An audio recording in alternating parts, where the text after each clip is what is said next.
So today I'm going to talk you through the poem Hide and Seek. We already know from looking at the title that it's talking about a childhood game, which some of you may have played before. I'm going to talk you through, not each stanza because it's just one whole long stanza, but talk you through a few lines at a time. So starting with the first few. Call out, I'm ready, come and find me. The sacks in the tool shed smell like the seaside. They'll never find you in this salty dark. Okay, so some of the points to make about this. Already straight away, call out, call loud. Okay, straight away, as soon as we start reading this poem, we're thrown into the game. Again, also with the boy who is playing. I'm ready, come and find me. So it uses his dialogue and uses these exclamation marks. I think to start with, the opening line, it's full of excitement, it's playful. The sacks in the tool shed smell like the seaside. Okay, so we have this simile, which almost makes it quite nostalgic. It evokes quite happy, playful images and memories. Normally, if you were at the seaside, you might be there with your family having fun. So although he's stuck in a tool shed, which maybe would sound claustrophobic, dusty, he's associating it here with quite happy memories or images. And we've got this internal dialogue where he's speaking to himself. They'll never find you in this salty dark. Okay, so I think there's two things that you could say about this. In one sense, the voice that comes through, you could maybe argue is confident. He's trying to self-assure himself. They'll never find you here, as if he thinks that he's found this brilliant hiding spot. Almost as if he's trying to comfort himself. But then also, you could argue that that internal dialogue also could be a sense of isolation. Okay, now he's got nobody else to speak to, and he's just left in silence with his own thoughts. Also, it does have a little bit of foreshadowing if you think what happens at the end. They'll never find you. So although here it's him being quite hopeful, the fact that he thinks that he's found a great spot, we know that it gets darker as the poem goes on. Again, having the word dark here could also signal that, as if it's a warning. So far it's had quite a playful and joyful opening. So next few lines. But be careful that your feet aren't sticking out. Wise it not to risk another shout. The floor is cold. They'll probably be searching. Okay, so again we've got this quite, I would say, childlike image.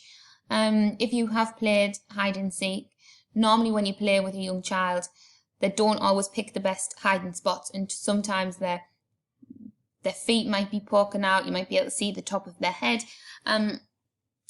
So it's just about thinking. He's trying not to get caught, basically. But that part with the red round it, but be careful.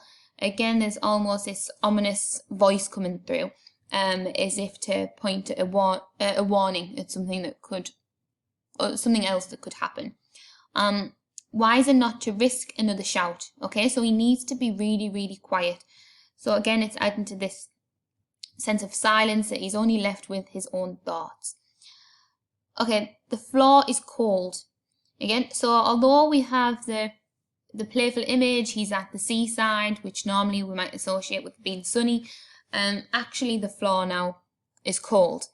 And they'll probably be searching. Okay, if you were to just look at this line on its own, it probably has maybe a different tone to the rest of it. Doesn't sound quite as maybe upbeat. It is joyful. Okay, using the pronoun they, they'll probably be searching. We would assume that he's talking about his friends, but by referring to them as they, it makes it, you could say there's a fear of the unknown. Okay, it makes them sound, well, this is what we're going to talk about anyway, how they're more like an unknown predator about to get him. Otherwise, why not name them? normally if you call something there and it's unknown, it's unnamed, it can make it sound more eerie.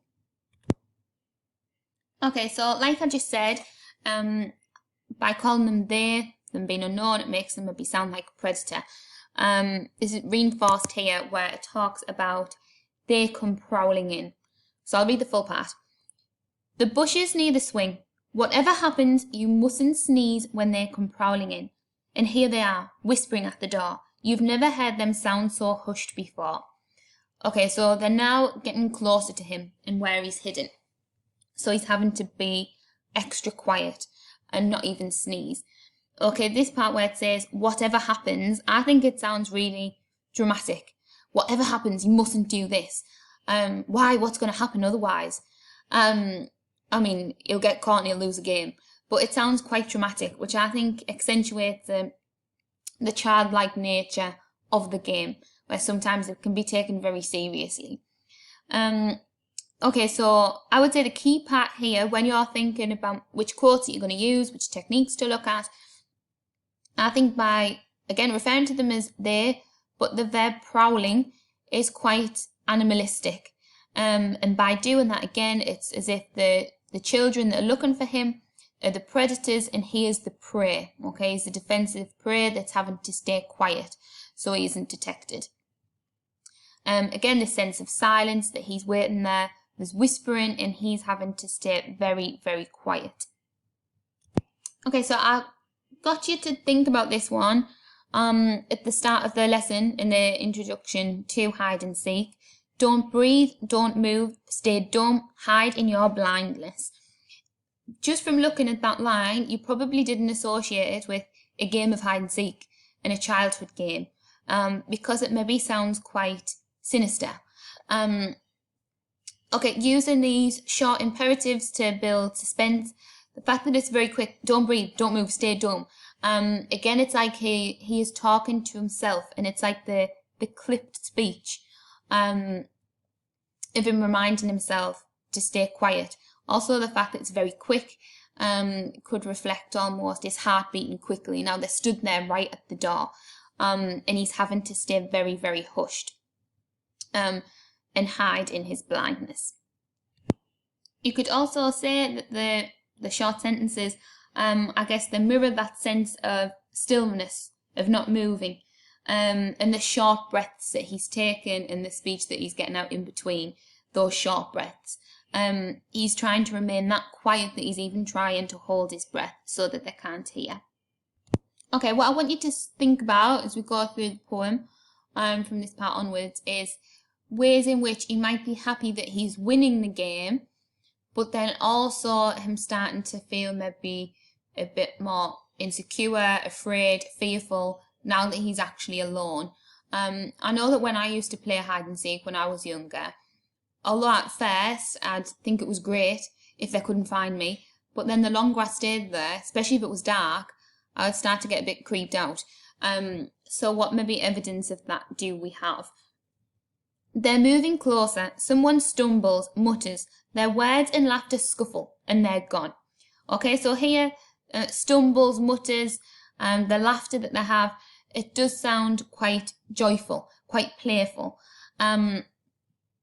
You almost can imagine him there on his own. He can hear the noises outside, starting to suspect whether they're going to come in or not, but then ultimately they're gone.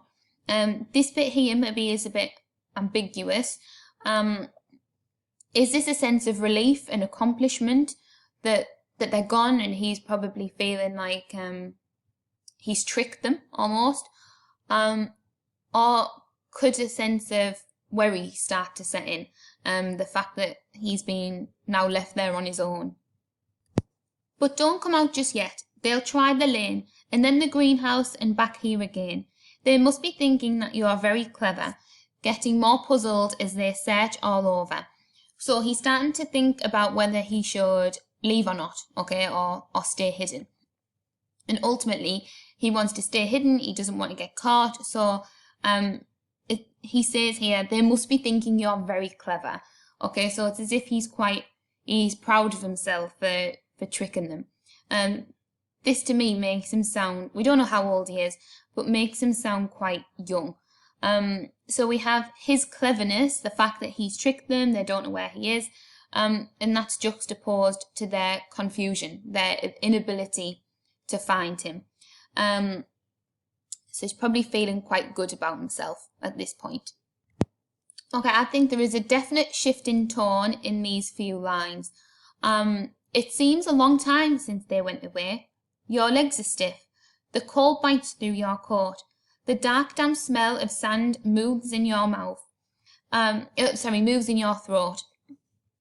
Okay, so it doesn't sound as playful as it did previously, and now it sounds quite dark, maybe quite threatening. Notice though that we've still got this this voice, so even though it's using the second person your and you, it's still this boy talking to himself. But now rather than him saying, oh, they must think that you're so clever, you've chosen such a good spot, stay quiet, now it's almost as if it's him telling himself that actually the cold bites your coat, your legs are stiff, and then this bit which I'm going to look at about how the sand has now changed from how it's described previously. What is that voice trying to tell him? Okay, so your legs are stiff, the cold bites through your coat. So here the weather is being personified. Maybe the longer that he's been in there, it is damp, it is cold, but that could stand for more. Actually, it might be the fear that's starting to bite away at him, the doubt, the worry, now that he's been left there on his own. And the dark, damp smell of sand moves in your throat. Where previously, in the first couple of lines, it says about the smell was like seaside, we said that that's happy, nostalgic, playful, childlike. Here it's again alluding to the seaside by talking about sand, but now the smell of it is dark and damp, and it's moving in his throat, which maybe suggests that he feels like he's being choked by it, and is feeling claustrophobic. So there is definitely a change here in how the boy is feeling. It's time to let them know that you're the winner. Push off the sacks, uncurl and stretch. That's better. Out of the shed and call to them. I've won. Here I am. Coming on up. I've caught you. Okay, so this part, although I've just said the other bit is maybe him getting scared now he's left on his own in the dark, this bit is much more triumphant. He's coming out, maybe he's excited that he's won, but the fact that he actually does leave suggests that actually he did that because he was frightened in there. Where before he's saying, oh, maybe I should stay in till I know that when I come out they've definitely finished looking for me. Maybe now he is desperate to leave, not to shout out that he's the winner, but actually because he doesn't want to be in there anymore. The fear is starting to kick in. Okay, but he wants to accomplish, he wants to be the winner. Again, we've got these exclamatories that we had in the opening line of the poem, which could signal his excitement, his joy to have tricked them, to have won. So yeah, he might feel triumphant, but he was also desperate to leave. Could be because deep down he was afraid and didn't want to be in there any longer. Notice as well he uses colloquial language to own up. I've caught you. Okay, so to admit that he was the winner. Again, there is a definite shift in tone in these next few lines. Okay, gone is the sense of triumph, of playfulness, and this is plagued by worry, fear, and I guess isolation. The darkening garden watches, nothing stirs, the bushes hold their breath, the sun is gone. Yes, here you are, but where are they who sought you? Okay, so as he's left, as I said, there's a shift in tone. Now it's almost as even the environment is threatening. Okay, the garden is darkening, it watches. It sounds incredibly ominous. And the sun is gone. Okay, on a literal level, yeah, it might be he's been in there that long that now it's got to nighttime, it's darker. Or if you think of what the sun could symbolize, like hope and joy, that is